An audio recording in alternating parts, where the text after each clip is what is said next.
आता आपण ह्या नॉर्मल गोष्टीकडून थोडंसं ॲबनॉर्मलकडे शिफ्ट होऊया, की मग गोष्टी चुकतात कुठे आणि कशामुळे चुकतात. खूप जास्त इम्पॉर्टन्स दिलेलं आहे आयुर्वेदामध्ये ते आहाराला, की आपला आहार कसा असला पाहिजे आणि कसा नसला पाहिजे, आपण काय खाल्लं पाहिजे आणि काय नाही खाल्लं पाहिजे.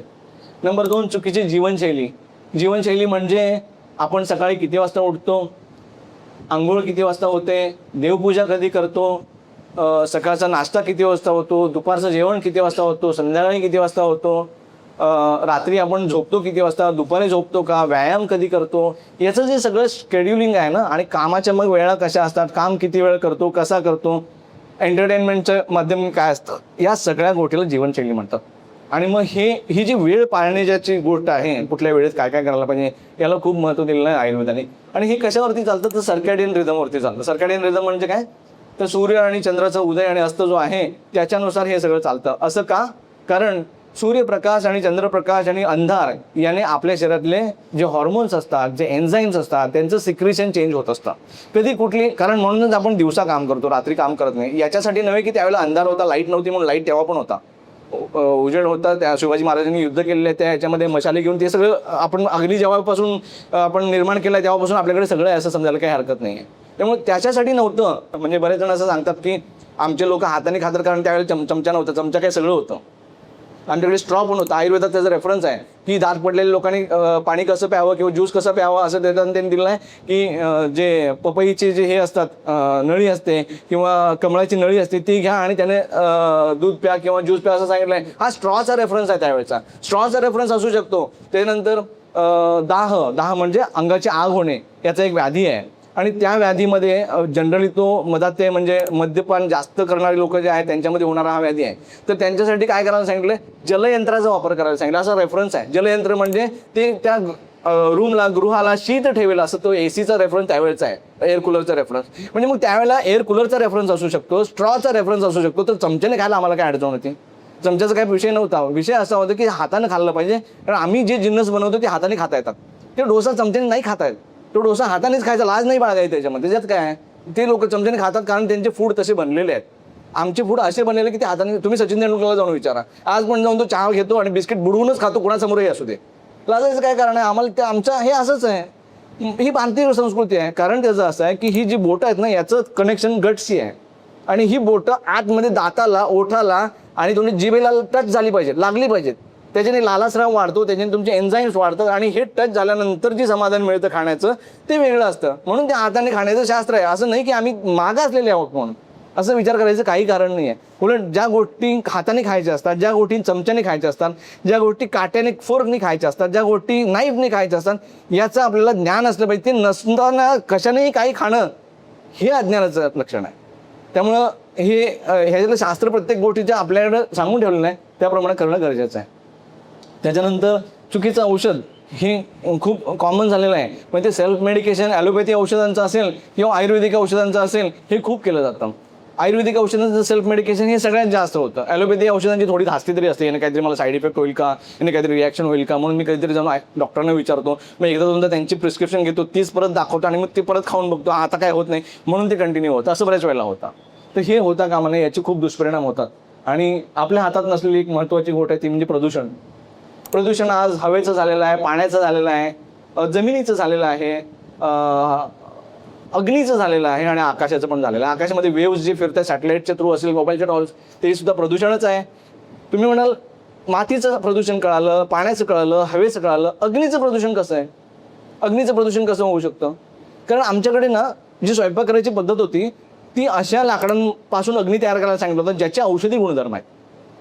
तुम्ही कधी असं बघितलंय का की एखादं विषारी झाड आहे त्याची लाकडं तोडून आणा कारण ते निरुपयोगी आहे आणि त्याच्यापासून तुम्ही स्वयंपाक करा असं कुठे सांगितलंय? नाही. आपण नेहमी चांगल्या झाडाचीच लाकडाचा चूल करायचो आणि त्याच्यापासून बनवायचो. कारण आणि त्याच्या पुढचं एक हे बघा, आपण ज्याला होम हवन करतो त्याला कुठली लाकडं वापरतो? विशिष्ट लाकडं वापरतो आणि त्याची औषधी गुणधर्म असलेली लाकडं वापरतो. कारण त्याच्यापासून एक धूर निर्माण होतो, त्याने प्रदूषण नाही व्हायला पाहिजे, त्याने हवेची शुद्धी व्हायला पाहिजे. हा ड्युएल विचार आहे त्याच्यामध्ये. मग आता आपण जो आणि त्या अग्नीच्या ज्वाळांचा रंग कसा असतो जे चुलीवरती पेटवतो तो लालसर असतो, बरोबर. आयुर्वेदामध्ये एक रेफरन्स आहे आणि हे काय मॉडर्न सायन्समध्ये पण प्रूव्ड आहे की जे विषारी गुणधर्म असलेले गोटे त्याच्यापासून निर्माण होणाऱ्या अग्नीचा रंग हा निळा असतो. जो आपण आज गॅसवरती पेटवतो तो विषारी वायू आहे. विषारी वायूपासून निर्माण झालेला अग्नी आहे, म्हणून म्हटलं की अग्नीचं सुद्धा प्रदूषण झालेलं आहे. मग त्याच्यामध्ये ते गुण आल्याशिवाय राहणार नाहीत. त्या अग्नीपासून म्हणले बारीक का होईना येणारच. आणि मग आपण हळूहळू विचार करायला लागतो, आजकाल असे व्याधी झाले, तसे व्याधी झाले, कॅन्सर फोपावलाय, डायबिटीज झालाय, कळतच नाही आहे कशामुळे. मी सगळं करतोय, मी सकाळी लवकर उठतोय, सकाळी लवकर जेवतोय, संध्याकाळी वासा करतोय, सगळं करतोय, तरी पण डायबिटीज झालाच. मग करून काय उपयोग झाला? कारण आपल्या हातात काही गोष्टी नाही आहेत, त्याचे ते परिणाम आहेत. कालच माझ्याकडे एक व्यक्ती आले होते ओमानचे. त्यांचं तिथं ऑर्गॅनिक फूडचं एक हे आहे, शॉप आहे चांगलं, म्हणजे गायी पाळलेल्या आहेत त्यांनी, देशी गायी भारतीय. कालच मला कळालं की भारतीय देशी गायी बाहेरच्या देशात विकायला आणि ब्रीड करायला बंदी आहे. मला खूप बरं वाटलं. काहीतरी आम्ही आमच्या शाबूत ठेवलं आहे, सगळंच मोकळं केलेलं नाही द्यायचं. आणि मग त्यांनी मला सांगितलं की तिथे जे काही ऑर्गॅनिक फूड दिलं जातं त्याच्यातून जे काय त्यांनी ओव्हरऑल डिफरन्सेस बघितले लोकांमध्ये तो खूप मोठा आहे. मग मी त्यांना हे म्हणत होतो, बाहेरच्या देशांमध्ये, युरोपमध्ये मी बघतोय, जर्मनीमध्ये मी बघतोय, हे लोक विदाऊट पेस्टिसाईड करतात आणि जे मॅन्युफॅक्चरर मात्र पेस्टिसाईडचे तेच लोक आहेत. तिथे खपत नाही, तिथे विकतच नाही. माझ्याकडे स्कॉटलंडचे पेशंट येतात, त्यांची एकेका व्यक्तीची शेती किती आहे असं विचारलं, 500 एकर 1000 एकरची शेती आहे. किती लोक आहेत काम करायला? 4च लोक आहेत. टेक्नॉलॉजी त्यांनी या लेवलला घेतली आणि या लेवलला पोहोचवली. काय वापरतं? पेस्टिसाईड वापरत नाहीत. 1000 एकर शेतीमध्ये पेस्टिसाईड वापरत नाहीत. मॅन्युफॅक्चरर तेच लोक आहेत. आणून डंप कुठं करतायत? इथं मोठा बाजार आहे ना. आणि आमच्याकडे आज वांग्याला, ढोबळी मिरचीला दिवसातून एकदा नव्हे, बाकीच्या भाज्यांना एकदा असेल, या भाज्यांना 2दा 3दा फवारणी करायला लागते. तेव्हा या भाज्या बाजारात येतात. आणि आमच्याकडचं, आमच्या एरियातलं सगळ्यात फेवरेट भाजी जर कुठली असेल ते म्हणजे वांगी आणि ढोबळी मिरची. आठवड्यात 2दा तरी झालीच पाहिजे. काय खातोय आपण याचा विचार करायला पाहिजे. आणि विचार मी करू शकतो, नाही असं नाही, पण आपल्या हातात काही नाही आहे. विचार करून करणार काय? उपलब्ध कुठे आहे? आणि त्याच्यासाठीच पॉलिसीज कुठे आहेत? त्यासाठी होतंय काय? हा विचार आपल्या किमान अवेअरनेससाठी तरी माहिती पाहिजे. किमान आज न उद्या याच्यात कोणीतरी स्टेप्स घेईल आणि काहीतरी होईल असं दिसून येत आहे. मानसिक चिंता आणि ताण मुळात हा प्रॉब्लेम नाही आहे. चिंता करण्याची सवय हा प्रॉब्लेम आहे. आणि तोच जास्त पुढे जाऊन घातक ठरतो आरोग्याच्या याच्यासाठी. पुढे हजारो वर्षापूर्वी ज्यावेळेला आयुर्वेद लिहिला गेला त्यावेळेला शिष्याने गुरुला एक प्रश्न विचारला की मी असं बघतोय की समाजामध्ये जे लोक बरेच सगळं नियम पाळतात आणि नियम पाळून आरोग्य जपायचा प्रयत्न करतात त्यांना काही ना काही व्याधी होतातच. तरी पण बरेचसे लोक असं बघतोय की ते कसलाही नियम पाळत नाहीत, तरी सुद्धा ते दीर्घायुषी जातात. मग असं का? हा प्रश्न त्यावेळेला विचारला गेलाय हजारो वर्षापूर्वी. त्यावेळेला गुरुने शिष्याने एक गोष्ट सांगितली, हे बघ, व्याधी होण्यासाठी आणि एखादी गोष्ट बिघडण्यासाठी फक्त एक गोष्ट कारणीभूत नसते, खूप मल्टिपल गोष्टी कारणीभूत असतात. मग त्यातल्या गोष्टी आपण फॉलो करणं गरजेचं आहे. तरी सुद्धा एखादी गोष्ट आपल्यासोबत बिघडत असेल तर त्याचं कारण ते नसतं जे तुम्ही समजताय. त्याची दुसरी पण कारणं असू शकतात जे अनाकलनीय असतात. म्हणून आयुर्वेद हा ज्यावेळेला मी असं म्हणतो की प्राचीन शास्त्र आहे, आध्यात्मिक शास्त्र आहे, ते पुनर्जन्मावरती विश्वास ठेवतो. आणि म्हणून ते हे सांगतं की पूर्वजन्मकृत काही गोष्टी असतील की जे तुमच्यासाठी परिणाम करत असतील असं सांगितलंय. आता याला इंटरप्रिट आपण कसं करू शकतो? तर जेनेटिक आणि हेरिडिटरी काही गोष्टी असतात, त्याच्यामुळे सुद्धा व्याधी होऊ शकतात ज्याचा आपल्याला सूत्राम संबंध लागलेला नसतो. फॅमिली ट्री जर तुम्ही बघितली तर तुम्हाला असं लक्षात येईल, आजकाल बऱ्याच लोकांची फॅमिली ट्रीज शोधतायत लोक, तर त्यांना असं समजतंय की त्यांचा कुठला तरी पूर्वज पोर्चुगीज होता, कोणीतरी ब्रिटिश होता, असंही झालेलं आहे. आणि मग त्यांच्यातले व्याधी जे आहेत ते हळूहळू ट्रान्सफर होऊन पुढे आलेले आहेत. आणि ते इतक्या जनरेशननी पुढे आलेले आहेत की ज्या वेळेला त्या प्रॉब्लेमला, त्या गोष्टीला खत पाणी मिळत नाही तोपर्यंत तो उद्भवू शकत नाही. आणि ते खत पाणी मिळाल्यानंतर तो व्याधी उद्भवतो. अशा अनाकलनीय कितीतरी गोष्टी आपण फक्त टेक्नॉलॉजीने त्याचा पाठपुरावा करण्याचा प्रयत्न करतो, याच्यापेक्षा वेगळं आपण काही करू शकत नाही. त्यामुळं मग गुरुनी सांगितलं की मी जे सांगतोय ते बरोबर, मी जे सांगतोय ते चूक, या गोष्टीवरती विश्वास ठेवायचं आणि मग तसं फॉलो करायचं. मी सांगितलेल्या गोष्टी या लिस्ट आहे, हे बरोबर म्हणून सांगितलं ते तुम्ही डोळे दाखवून फॉलो करायचं, याच्यापेक्षा जास्त विचार करायचा नाही.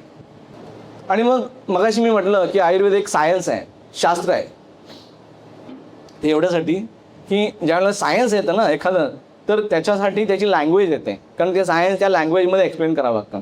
आयुर्वेदाचे सायन्सचे जे लँग्वेज संस्कृतमध्ये लिहिलेले आहे आणि ती त्याच्या मेडिकल लँग्वेजमध्ये लिहिलेली आहे. म्हणजे असं नाही की संस्कृतमध्ये नॉर्मल संस्कृतमध्ये लिहिलेली आहे. त्याच्यासाठी वात काय, पित्त काय, कफ काय, दोष काय, धातू काय, मल काय, याच्या त्या सायंटिफिक टर्मिनॉलॉजीमध्ये पूर्ण आजचं जे सायन्स जसं हे आहे प्रगत आहे त्यांनी जसं सांगितलं तसंच्या तसं पहिल्यांदा ॲनाटॉमी सांगितलं आहे, फिजिओलॉजी सांगितली आहे, त्याचं नैदानिक पद्धत सांगितली आहे, निदान कसं करायचं आणि त्याच्यानंतर त्याचं ट्रीटमेंट प्लॅन काय असला पाहिजे आणि मग तो ट्रीटमेंट आपण कसा करायचा आणि त्याच्यातून आपण काय साधायचं इथंपर्यंत डिटेल दिलं आहे. इथं थांबायचं नाही, तर तो व्याधी बरा झाल्यानंतर तो पुन्हा होऊ नये म्हणून काय करायचं इथंपर्यंत दिलेलं आहे. तुम्हाला फेमस एक्झाम्पल माहिती आहे च्यवनप्राशचं. तुम्हाला थोडक्यात च्यवनप्राशची स्टोरी सांगतो की च्यवनप्राश काय आहे. च्यवन ऋषींनी बनवलेला तो औषध आहे आणि ते च्यवनऋषी खूप तारुण्यातच त्यांना वार्धक्य आलं, त्यांचे केस पांढरे झाले, दात पडले वगैरे अशा गोष्टी झाल्या आणि मग त्यांनी ते औषध निर्माण केलं, शोध लावला त्याचा, औषध निर्माण करून त्याचं सेवन केलं आणि त्याच्यानंतर ते 400 वर्ष जगले असं त्याचा आख्यायिका लिहिलेली आहे. म्हणजे परवा मोदी आणि पुतीन एका गोष्टीवरती चर्चा करत होती, ती गोष्ट व्हायरल झाली माहिती आहे ना तुम्हाला, की त्यांचं हे झालं की आपण अमर कसं होऊ शकतो याच्यावरती चर्चा चालू आहे. अमर होऊ शकतो की नाही हे माहिती नाही, पण 400 वर्ष जगू शकतो याचा रेफरन्स आयुर्वेदात आहे. 1000 वर्ष जगू शकतो हे औषध केल्यानंतर याचाही रेफरन्स आहे. म्हणजे एक औषधाचा असा रेफरन्स आहे की ज्याच्यामध्ये त्याचं सेवन करायचं आहे आणि त्याच्यामध्ये एका बंद खोलीमध्ये पेटीमध्ये स्वतःला बंद करून घ्यायचं आहे आणि त्याच्यामध्ये ते होत असताना पूर्ण तुमच्या केसांपासून ते हाडांपर्यंत सगळ्या गोष्टी गळून पडतात आणि पुन्हा रिज्युविनेट होतात आणि तुमचं नवीन आयुष्य चालू होतं. अशा औषधांचे रेफरन्सेस आहेत. आपण फक्त त्याच्यापर्यंत त्या टेक्नॉलॉजीने तिथपर्यंत पोहोचलेलो नाही आहे किंवा त्याचा शोध झालेला नाही आहे, संशोधन झालेलं नाही, एवढंच काय. पण पॉलिसीजवरती खूप काही बोलण्यासारखं आहे गव्हर्नमेंटच्या, की इथं कॉलेजचे डीन आहेत त्यामुळे मी फारसं बोलणार नाही, ते तिथंपर्यंत जातील असं मला भीती आहे थोडीफार पुढे.